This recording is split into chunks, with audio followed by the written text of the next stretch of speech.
తక్షణమే పెంచాలి, తక్షణమే పెంచాలి.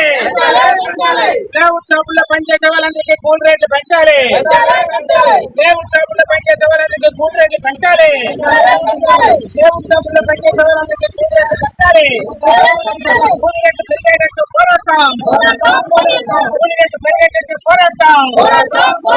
కార్మికుల ఐక్యత వర్ధిల్లాలి, కార్మికుల ఐక్యత వర్ధిల్లాలి. ఓ రాణి తీర్థం, ఓ రాణి తీర్థం, సాధించి తీర్థం, సాధించి తీర్థం. ఈరోజు ధర్నా అనేది నిర్వహించాం. నా పేరు సుబ్బారావు, ఎం సుబ్బారావు, సిఐటి ప్రధాన కార్యదర్శి, కళాశ్రీనాను. ఈరోజు ఇక్కడ ధర్నా చేయడానికి 90 రోజులు అయింది. కలెక్టర్ గారికి, డిసిఎల్ గారికి మెమరాండాలు ఇచ్చి 90 రోజులు బట్టి ఏ స్పందన లేదు, స్పందించలేదు. కానీ తాడేపల్లి నుండి స్పందిస్తున్నారు అందరూ. ఏమండి మీ కూల్ రేట్లు పెరిగాయా లేదా, ఏమైంది అంటే మరి నేను అన్నాను జిల్లా కలెక్టర్ గారిని అడగాలంటే లేదా డిసిఎల్ గారిని అడగాలి, ఆర్జేసీఎల్ గారిని అడగాలి. మమ్మల్ని అడిగితే ఏం చెప్తామండి, ఇప్పుడు దాకా కూల్ రేట్ల కోసం ఏమీ మాట్లాడలేదండి. అత్యంత నిర్లక్ష్యంగా లేబర్ అధికారులు ఉన్నారు. జిఎస్టీ మీటింగ్ అవుతుంది, జిఎస్టీ మీటింగే ఈ రోజు ప్రాధాన్యత ఈ గవర్నమెంట్కి. ఇంకేమీ ప్రజలు కార్మికుల సమస్య ఏమీ పరిష్కారం కావట్లేదు. ఈరోజు అత్యంత దుర్మార్గంగా ఉన్నారు.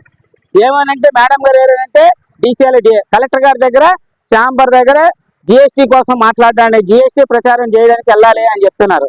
జిఎస్టీ కార్మికుల సమస్య పరిష్కారం చేయవలసింది కార్మిక శాఖ, జిఎస్టీ కోసం మాట్లాడడానికి వెళ్ళాలని చెప్తున్నారు. అంటే ఎంత అన్యాయం అండి, ఎంత దుర్మార్గం అండి.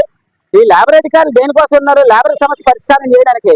అవి మానేసి జిఎస్టీ కోసం అదే ప్రాధాన్యత కింద వెళ్తే ఈ లేబర్ అధికారులు ఎందుకంటే మూసేసుకొని వెళ్ళిపోవచ్చు. ఇంక లేబర్ అధికారుల సమస్య ఏమి పరిష్కారం అవ్వదు. ఈ ప్రభుత్వం ఏమి చెప్తుంది, ఈ ప్రభుత్వం ప్రజల ప్రభుత్వం అంటది, ఆ ప్రజల సమస్య ఏమీ పరిష్కారం కావట్లేదు. అత్యంత దుర్మార్గంగా ఈరోజు ఉంది. అందుకని 90 రోజులు అయింది కాబట్టి ఈరోజు ఈ సమస్య పరిష్కారం కాలేదు కాబట్టి అందుకని ఇక్కడ నిరసన తెలుపుతున్నాము. లేని పక్షంలో సమ్మె దిగుతామనేసి మొత్తం 200 షాపులు ఉన్నాయి. 200 షాపులలో కూడా కళాశాలలు మొత్తం బంద్ చేసి మేము ఇక్కడ డిసిఎల్ దగ్గర కూర్చొని మా సమస్య పరిష్కారం చేయండి, లేదా కలెక్టర్ ఆఫీస్లో కూర్చుంటాం. కలెక్టర్ గారైనా పరిష్కారం చేయాలి, లేకపోతే డిసిఎల్ అయినా పరిష్కారం చేయాలి. ఆ ఆందోళన అనేది ఉధృతం చేస్తామనేసి ఇవాళ మెమోరాండం ఇవ్వడం అనేది జరిగింది.